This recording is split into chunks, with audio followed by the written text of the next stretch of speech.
Okay, now this is a case, aphakik case, operated elsewhere and came to us with aphakia. We can see a posterior capsular opening, and I found that there are some adhesions between the iris and some may be vitreous tag or subcapsule. So there are 2 or 3 places where you can see the adhesions.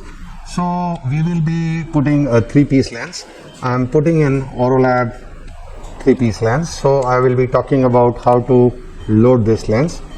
So we go by first putting viscoelastic in a hole here, then here. Once we do that, we remove this and ensure that the loop is entangled. Before you close, the loop should be entangled into this yellow cartridge puller. Once this is there, lock the lens. You should have a trailing loop here. Now softly pull the plug. Once this plug is pulled, take some viscoelastic, very slowly just inject the viscoelastic here, not very hard so as to push the lens backwards, but that's enough. Now slowly push the cartridge forward. The right way of the lens to move forward should be that the lens should come straight. So the loop should come straight, pointing towards the back of the flange. Now this is just coming in the perfect way. Now we will go and make our incision. Cornea wet, please. So we will make a side port. Now whenever you have a pre-existing PC rand, never in panic try and overinflate, because if you overinflate, this case has been. Baba, ये operation को कितना समय हो गया आपको? अच्छा. So he's been operated elsewhere and he's come to us with pseudophakia or with aphakia. So never over pressurize. So you will see, I will just go to a level where I have a decent rigidity into the globe. If you over pressurize, you will break the vitreous phase, and again you probably will have to do and move with the. Now I am avoiding the previous incision.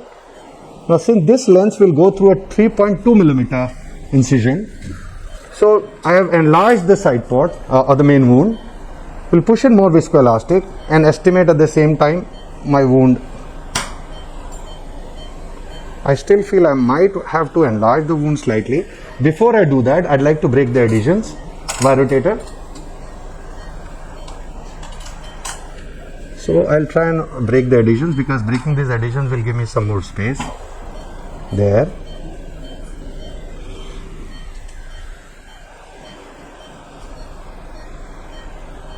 Try and not irritate the iris, because the iris will start shutting down.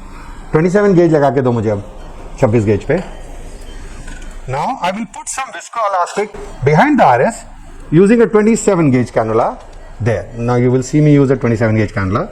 The purpose of this maneuver is just to lift the iris a bit further away from the anterior capsule, softly and gradually, and at the same time not cause enough increase in pressure. So first, now I will just see whether I do enlarge the incision slightly more. बाबा जी हिलाना नहीं है, बढ़िया चल रहा है. There. दो lens दो और वायरोटीटा एंड मैकफर्सन रेडी रहेगा आपका, ठीक है. Now we enter straight and then rotate the cannula towards the left and start injecting the lens. You have to ensure that you can see where the lens is opening. The lens should be actually opening behind the iris and on the capsular bag, which it is in this case. And as the lens opens 2/3, then you notice that I've started straightening my injector, and there, visco. Now put viscoelastic, wait for the lens to open, push viscoelastic on top of the IOL so as to push it into place. Now you can use 2 methods. Either you can use a McPherson's or you can use a Y manipulator to dial the lens into place. Engage the lens here and there you are. There. So it's so simple. Now suture. Now I would like to put a palaka pen ready बच्चे इसमें आपके पास. Now what I do is I normally put a suture before I start washing my viscoelastic, because it makes sure that I have a very stable anterior chamber. And the surgery was done in a jiffy. So I am using a lot of these Aurolab lenses now. They're very effective, they're cost effective, and we can always have a ready stock of these lenses in our operation theatre because the cost is not inhibitory for us. अच्छा इसको आपने clean नहीं किया. So when you suture, I personally would recommend start holding the needle from a junction of 3/8 and 5/8. Now this will make your suturing much easier, and you can most cases in one bite take your cornea and your sclera in one bite. And there you are. So holding the suture at the right place is a trick, because if you need to lift your corneal wool to take the second bite, especially in these cases, you can have some kind of viscoelastic coming out, or maybe the vitreous coming out, especially in this case where there is a PC opening pre-existing there in the wound. Now we will just do a suture tying. अच्छे suture tying आप waxes दे रहे हो मेरे को. एक suture tying है बेटे आपके पास? Suture tying पता है आपको? So again, a trick of suturing, I don't want to do an over tightening of the wound. I would take and lock at the tightness where I don't have folds in the cornea. And most of my cases will have zero astigmatism instead, in spite of having even a 4 mm wound. Now this is the tightness I want. I have locked by pulling the leading part of the suture. It pulls the suture inside and locks it there. Now I can take my own time and giving more knots, because the suture, since it's locked into the cornea, will not loosen up. More often than not, it does not loosen up.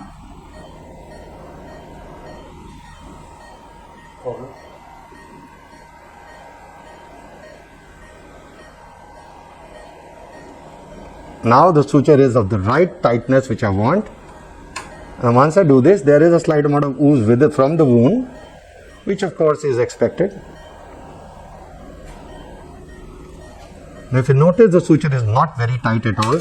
So I have done a 3-2-1 knot. These knots are a bit tricky to embed. 3-1 knots are tricky to embed, but then they are very secure. They very seldom will open up when you are trying to embed the wound. Yes, they are a little tough to embed because they form a thick fold there, and I leave approximately 700 microns of loose suture on either side when I want to embed it. Wash bache. So one trick is to hold underneath the suture and lift it and take it inside. Now this makes the whole job much easier. So as I predicted, that the knot of 3-2-1 is a little tricky, and there you are. Palagapin. So now we will just depress the wound slightly and make sure that there is an egress of this blood which is there. The eye is going to be absolutely quiet by the time we are through with the surgery, and I am presuming that there is no vitreous because we did not have any anterior chamber fluctuation. Now this is another method I employ of washing off viscoelastic. I create turbulence in the anterior chamber, not directing the fluid towards the cornea but only towards the angle, and dip the wound. And you will notice that the viscoelastic, because there is no viscoelastic which has gone into the vitreous, most of the viscoelastic should come out. And as you can see, we will just zoom in, that the viscoelastic is coming out. There is no visco which has gone into the posterior chamber. So if you notice, the chamber is not fluctuating. The reason being, I am keeping the scleral lip dipped as I am pushing the fluid in.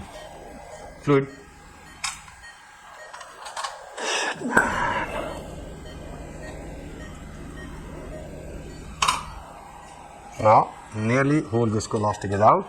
If you notice my wound, I dip and I push, and I dip and I push, and I dip and I push till there is no remnant of viscoelastic.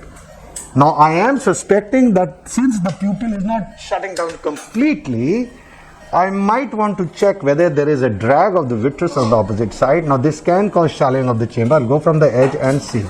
No, there is no vitreous there. There is no vitreous there. And this pupil shall be very round.